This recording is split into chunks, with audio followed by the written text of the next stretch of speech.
Everybody, this is Carl. Got my mic to be put in front of my face. What a faux pas. Sorry about that. This is Carl back again talking about the episode 3 spoiler review of the Loki show. Man, so much to talk about on this episode. I honestly, after this episode, I honestly can say that Loki series is by far like one of my favorite TV shows. It's like Tom Hiddleston just knocking it out of the park, and the actors that's bouncing off of him are just phenomenal. Uh, this is pretty much like a very uh, what's the word is always used? Kind of like a very close knit, intimate kind of episode where you finally get to know the Loki variant name Ski Skylar. I'm blanking. It starts with an S, but it's called Lady Loki, and uh, you get to find out a little bit about her, and of course, like, just want to go right into it. We find out about pretty much both of them are bisexual, where they finally get some time to talk with each other. You find out that Loki and she asks Loki, like, is there any princesses out there for you? Maybe a prince? And he's pretty much, Loki just out, just, it wasn't even like a hint. He flat out said, like, there's been uh a couple of those, but pretty much like, nothing serious. And she pretty much hinted the same thing. And it's they but I'm glad it wasn't like a, unlike the CW, feels like they kind of want to pat themselves on the back or make this grand announcement like, look at us, we have, like, a bisexual lead or a gay lead, like, look at us, look how woke we are. And just a lot, because this is like a prime example of what I like. I mean, it's not that I don't want inclusions in other communities being fairly represented. I just don't want it to be like grandstanding or like, checking off like a box or something like that, like patting themselves on the back to make it like, look at us, look how woke we appear to be. And it's like, it's kind of like a hollow, you know what I mean? But this is like a prime example of like what I like. It's just like, just do it, just do it, and just let it be. You don't have to make a big spectacle out of it. I mean, of course, revisit that in later stuff, but I just respect a show or an episode who handles, people of color or the LGBT plus community, with some care and respect, and not like just hollow grandstanding. You know what I mean? But I like this. I really like this. Some people like thought this episode was lacking. I don't see that personally. I think like every episode has been just top notch and just be like upping themselves. I really love the Loki show, and I pray they don't kill Loki off again. I hope he returns as, like, at the most anti-hero, if not a good guy. I doubt he'll be like a straight up good guy. I want to still leave that mischievousness in him that we love so much, but hopefully by the end of the series, he'll be like an anti-hero in the future. But yeah, we leave off, or we pick up where we left off, where like Loki chasing this variant, and they fall on this one of her apocalyptic areas that she had on, I guess, on the list that she travels.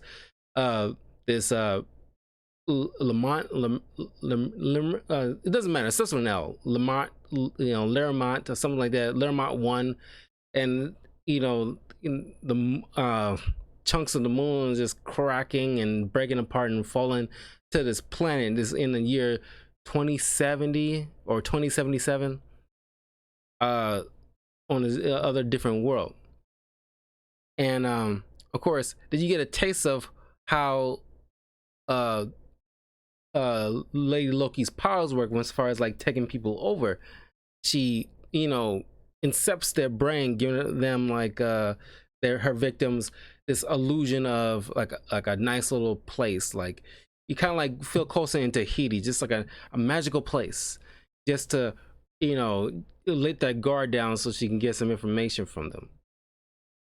And like the more stronger the mind, the more difficult it is, but eventually she gets in. And you see that done to one of the officers she kidnapped in the previous episode. That you find out that she's from Earth, like a lot of the you know, TVA agents are apparently. And come to find out, and I was shocked to hear this, it's like uh you know, even the TVA agents, all of them are variants, which we was lied to, well, not lied to, but just misled into believing that all these people working from the TVA were created by the timekeepers, but they didn't create them. They didn't give them life. They, you know, were different variants, which we was, you know, after the, you know, Miss Minix giving that story that if like a variant goes off the path, TVA agents put them back on the path. But I guess sometimes they just recruit them, because the one of the TVA agents that Loki was messing with in the first episode, when he was rewounding her back and forth, she you know, was a TVA agent for 100 years. Yeah. So if this, well, is this whole part, you know, the world of the TVA is located, is outside of time, but that, let's just say this is 2012 Avengers Loki. If she's been an agent for 100 years, that means at some point in 1912, no, not, was it, no, that's not right. No, that is right. That is right. I'm questioning my math. Yeah. So that means that at some point in 1912, she veered off her path and they just kept her. Now in 1912, being a black lady, I doubt it was, you know, like a nice, wasn't like a nice time for her. So I guess she ain't made no bones about it. But there has to be something where, because they are not carrying on like we were from different time periods. They didn't say that at all. They all carry on like they always been here, which leads you to believe like, okay, then with Mobius in the last episode talking about like ski boats, and not ski boats, it's like, was it like, was it ski boat, or something like that, where you yeah, I'm pretty sure it's called ski boat, where you ride on by yourself on the water. And it's like he must have been picked up in the 1990s, because he specifically specified like his memory of like a human engineering meets functionality kind of situation, and you get like the ski boat. And it's like he still has like remnants of his past still stored away subconsciously, so that's why he's fixating on that. And so he had to be from the 1990s. So now, like, to Loki shock and to everybody's shock, okay, like somebody in higher ups are lying to a lot of these people. But Lady Loki, you know, trying to hop into the TVA just to kill the timekeepers, because she's trying to find, because like only a very few select people know where the timekeepers are. So Loki intercepts. They go to another portal, land in this strange alien world in like a apocalyptic time frame, when this planet is about to be destroyed in 12 hours. So the little dial she had is, you know, messed up after they just landed in this stored areas that she had as like a backup. So this is when the whole get to know you phase comes into play. and it's like it's a nice little downtime where you can just finally sit, and because I was expecting something like this last week when I was hoping that this episode you get to know where does Lady Loki come from. Now you didn't get a full spectacle of her past. She talks about it in spurts throughout the episode, and of course they know they on this train, which is like a train that isn't meant to get off world. They know anyway, at least according to history, it never went off world. It still got destroyed with everything else. But they think they can just, you know, varying it up and detour it off his chosen path so they can get off, so they can use the power to power up that device so they can, you know, get out of this timeline to a more safer timeline. Uh, uh, Once they on this train, of course, talking about like Loki brings up his mother, and you get to see like a nice little parallels of saying like you get to see like, or at least they could see each other's like life they could have lived, or at least in like a different spectrum. Lady Loki never knew her history. She wasn't even raised, unlike our Loki, who at the very least had the benefit of having Freya as like a stable mother figure. And of course there's Odin, but you know, he always, you know, counted on Freya to be like his only anchor to keep him from going completely psychotic. uh she didn't really have anybody. She didn't wasn't even told at all. I mean, I don't know, she like she found out at like a young age about her lineage, where Loki didn't find out until much later.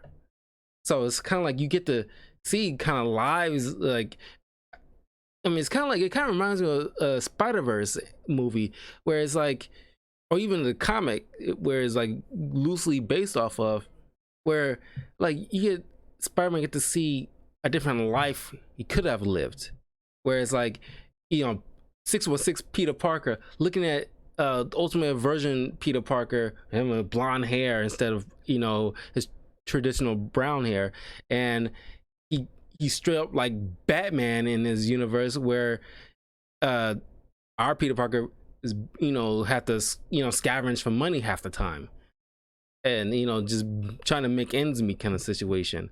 So it's like you get Loki looking at Lady Loki, and it's like, I could have went down this path, but she's a more efficient. I mean, he doesn't admit this to himself. He always keeps referring to himself as the superior Loki, but you get to clearly see she's kind of more superior, where she like learned, all the stuff she learned, she had to learn on her own, while Loki had Freya for the most part to teach him his magics.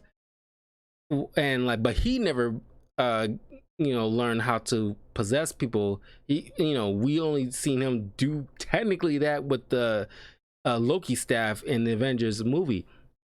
Well, she could just freely do it on her own accord. And you know, I don't know, maybe that's a skill he'll probably learn later in the future, if hopefully he comes back in a few like a future standpoint in the MCU timeline.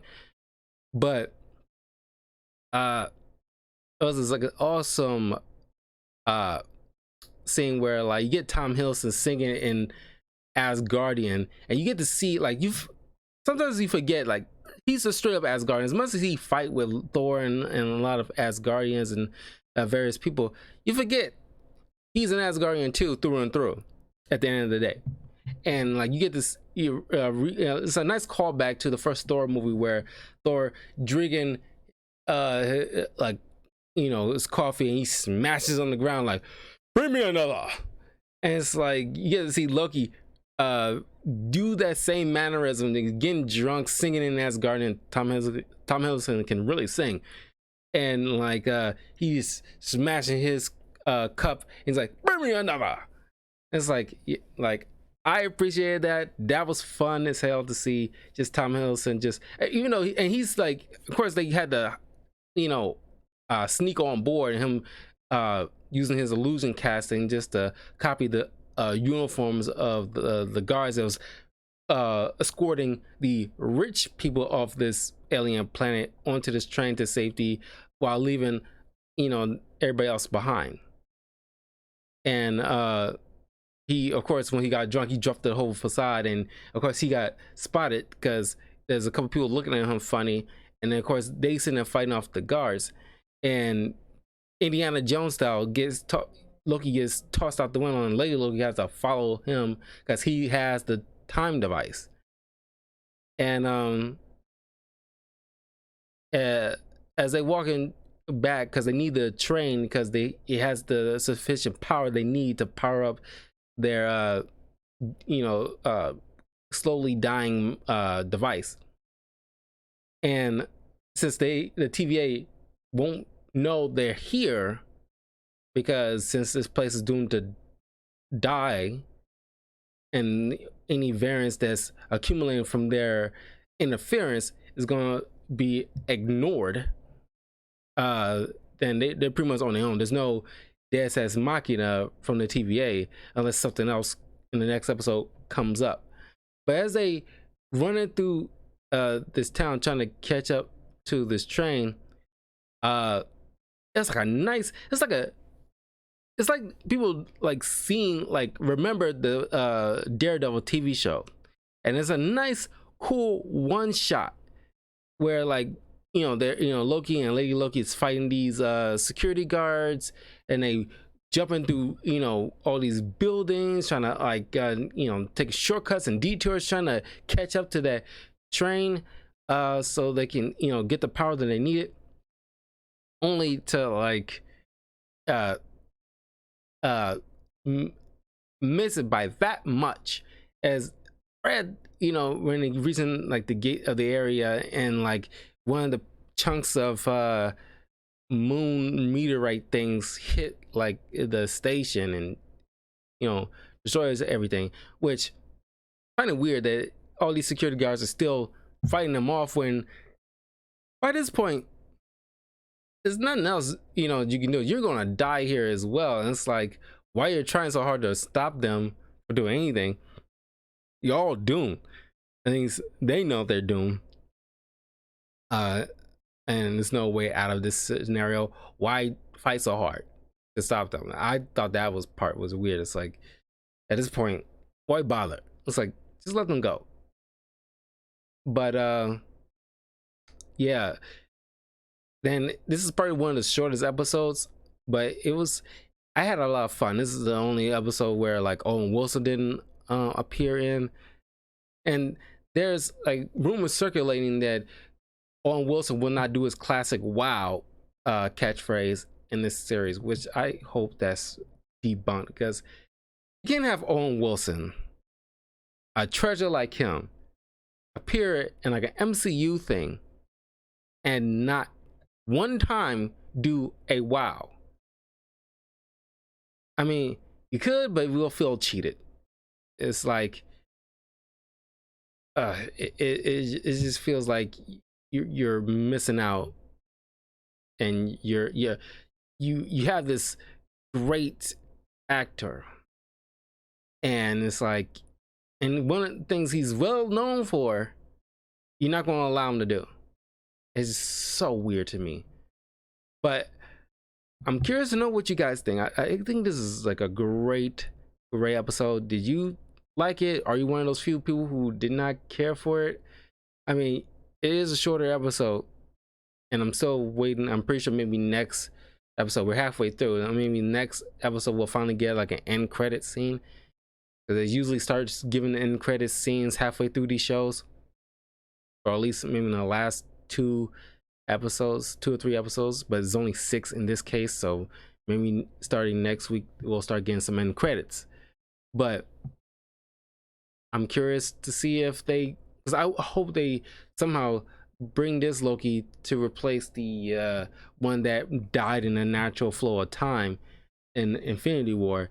And I mean, it's not like you're totally replacing him, it's just that this Loki is learning all pretty much the same beats and more like a faster way compared to the original one in the timeline that we knew through the course of several movies.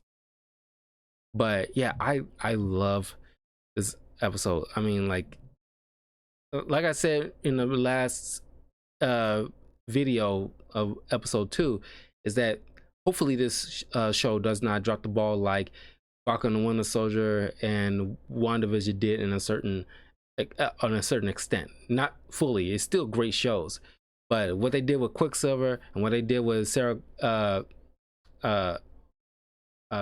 I'll say Sarah Connor uh crap uh uh Peggy Carter's niece, Sharon Carter. I hope Loki series don't drop the ball on any of these characters. Uh, if you're telling it in 6 episodes, do not, unlike Falcon and Winter Soldier, don't leave any stone unturned with a particular character, because we'll feel like something's lacking there. But yeah, I thoroughly enjoyed it. What you guys think of? Oh, you don't want to speak on it if you don't want to, but like, are you thrilled about like Loki? Just pretty much acknowledging the fact to a lot of viewers that he is bisexual, if not pansexual. What do you think of Lady Loki so far, about her stories? I like the thing where he's like, he uses magic to like make fireworks in his hands, taught by his mother to do so. And oh, that's another thing before I forget. I've been thinking about this all day. Is Loki hitting on himself? It's like, if you meet your alternate universe version of yourself that's the opposite sex as you, and like you're pretty much like have a probably like a fair bit in common because it is you technically. And it's like, is that incest if you're doing it with your alternate universe self? With it is like interdimensional incest. It's not like your brothers or sisters. It's like just you and like an alternate version that's an opposite sex or same sex if you're gay. But it's like, is that weird? It's like, because I'm sitting there like, he coming off like he about to say like, would you fuck me? I fuck me. It's like God. It's like the way the conversation on that train is carrying on between these two. It's like a possible love interest with him. I mean, of course, it's Loki. He does love himself, if anything. But this is taking a whole nother level. This is you getting, instead of like, you're getting physical and well past the metaphysical. And it's like I can definitely see Loki literally fucking himself, because this seems like a true Loki, like of a different universe that happened to be like an opposite sex. And it's like, these two will fuck. Like, I definitely see these two fucking. And it's like, I mean, like, is it disgusting? I can't say it's disgusting. I mean, I don't want to. Is it kink shaming if it's like you legit a little off? Is a little off-putting just to think about like a guy fucking his alternate universe self. And it's like, it takes like narcissism to a whole nother level. It's like the only person you pretty much see yourself being with is yourself, literally. It's like, wow, it's just hard to like. It's not like people joke about the South, like cousin fucking or brother sister fucking. This is like a technically different person, even though it's yourself in a different universe. So you're technically not blood related when you are blood related in a way, because if you're doing a DNA test uh in a different universe, it will still come up as that universe's particular person. Because like it reminds me of the Jet Li movie, The One of like my favorite movies. I love, it's one of my favorite Jet Li movies. And it's like I think they did some kind of blood test or something like that, and there's a different universe version of him, but it still came up as him because that's still technically the same DNA. But he just called something. His name is slightly different in that different universe. So it's like technically you're blood related when you're at the same time not blood related. That's just that fucks with your head a bit, and it's like it's hard to quantify it as disgusting. Maybe it's less disgusting, just more narcissistic. It's like I don't think I would be into myself if I met like an alternate universe where I'm just like a female. I'm talking with her and hanging out with her, and it's like I don't see myself wanting to like hook up with me. I don't care if I don't care if she's me with boobs. I do not want to. Yeah, it is weird. It's very weird in a way. You know, it's not kink shaming. It's like there's a whole nother level of stuff. It's not like being bisexual or pansexual. That stuff, that's an easy pill to swallow. That's a feasible thing to happen. That and that is not disgusting. That is like an appropriate, healthy, sexual being to be attracted to, like, other genders. But it's a whole nother ball of wax when it's like you, but from alternate universe. It's like, but it's like your first instinct is to go ew on that before you let your brain settle and marinate on that for a minute. It's like, well, it's like, yeah. But yeah, what do you guys think? Is it weird to be hitting on your alternate universe self? Is it weird? Like, leave a comment below if you're watching this on YouTube. And yeah, I'll see you guys in the next episode for more Loki. And yeah, take care.